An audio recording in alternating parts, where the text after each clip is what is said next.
Power Rangers. For 20 years, this live-action TV show has been a staple in American entertainment, merchandising, and pop culture. But the true origin of Power Rangers begins in Japan with Himitsu Sentai Goranger. What?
After Ishinomori's success with the Kamen Rider series, toy producer Toru Hirayama had the idea to make a series with a team of Kamen Riders.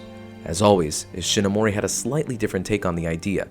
Using the concept of a superpowered team, he merged it with a transforming hero concept. Except this time, instead of cyborgs, it would be normal human beings having the ability to transform into a superpowered group of heroes with specialized suits, weapons, and vehicles. Thus, the very first Sentai was born. With the original working title being Red 1, each character would be called by their respective color and then the moniker mask. For example, Red Mask, Blue Mask, Yellow Mask, etc. In the end, the mask concept was swapped to name the villains in the series and not the Rangers. The mask names, however, would be used 12 years later in Hikari Sentai Maskman, which we'll talk about at a later time. The show would eventually be titled Himitsu Sentai Goranger. The colors would still be used to identify each ranger, but instead of using the names in English, they would use the color names in Japanese. So instead of Red Ranger, we got Aka Ranger, and so on and so forth for each of the colors. The show was given Kamen Rider's old time slot on April 5th, 1975. Himitsu Sentai Goranger would air for the first time and become a hit. With 84 episodes from 1975 through 1977, it is the longest-running Sentai series to this day. The story begins when the international secret society called the Black Cross Army, or Black Crusaders, emerged to threaten the world with their tyranny. The UN creates the Earth Guard League, or EAGLE, in order to oppose them. Blocks of special armies are deployed worldwide, and Japan stands out as one of the largest. The Black Cross Army mounts a surprise attack on Japan's Eagle branches, nearly wiping them out, with only 5 recruits from their respective branches surviving the onslaught. These survivors join together, vowing vengeance against the Black Cross Army. To do this, they are given special interlocking keys, and then summoned to Snack Shop Gon, which in actuality is a gateway to Eagle Japan's main headquarters. Eagle Commander Edogawa Gonpachi gives them their mission, special form-fitting electronic suits, and their name, Secret Squadron Goranger. With Eagle Japan's support, they take revenge against the Kuro Jujigun operatives that were responsible for the death of their comrades, and eventually crush the organization altogether and its evil leader, the Black Fuhrer. Himitsu Sentai Goranger would be an overnight success. TV ratings were excellent, as were the merchandising sales. Himitsu Sentai Goranger would even get an English dub in the Philippines, known as Star Rangers. Who are you? We are the Star Rangers! It's been alleged that some of these episodes may have appeared on American stations as well. However, episodes in their original Japanese language, with English subtitles, did appear on some TV stations in Hawaii. There's a couple interesting and I guess you could say, quirky things to Goranger, one of them being the fact that they hid their special weapons inside their visor. They would just, and out they would come. The other thing was their special attack, their team attack that they would use to defeat the monster of the day, which was called the Goranger Storm. They would take this little silver soccer ball and just kick it back and forth to each other, finally kicking it to Aka Ranger, who would deliver the final shot or kick and hit the monster with it, and boom, gone he was. Eventually this would evolve into the Goranger Hurricane, except instead of a little silver soccer ball, they would use this little missile-like football that was multicolored.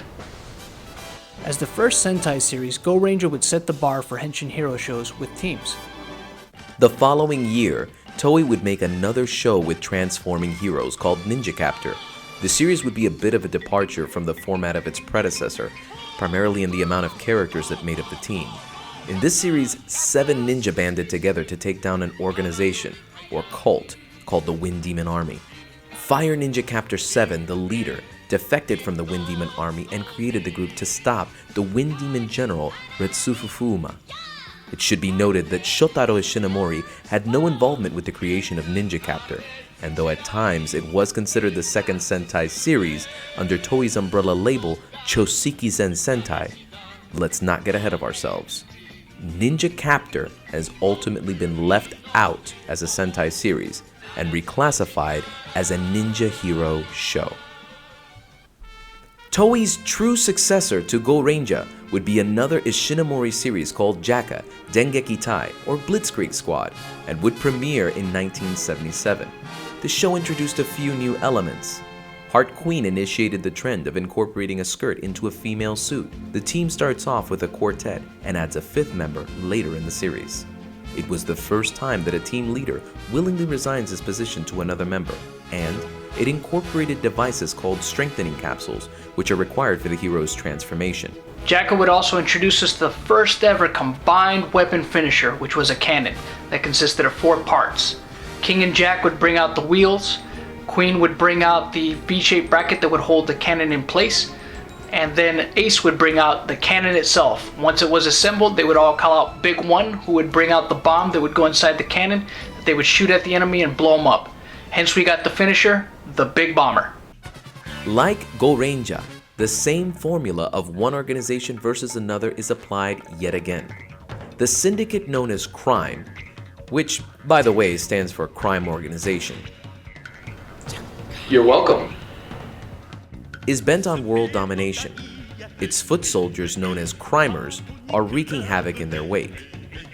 A special division of Interpol is created, ISIS, which stands for International Science Special Investigation Squad, which is based in New York. It spearheads the battle against crime and organizes its own worldwide group.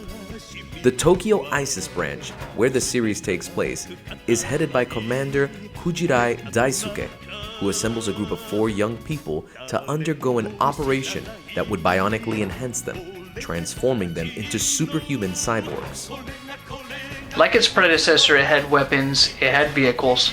Unlike its predecessor, it was the first team to have a motif, or a theme. In this case, it was playing cards. The codenames Jack, Ace, King, and Queen create J.A.K.Q, pronounced J.A.K.Q, and later on add a 5th member. Known as Big One, he is the most powerful member of the team and the perfect cyborg. He becomes the leader and does not require a device, instead just the scent of a rose to transform. In contrast to Goranger's lighter and humorous tone, J.A.K.Q was darker and directed at an older audience, tackling issues like drug use.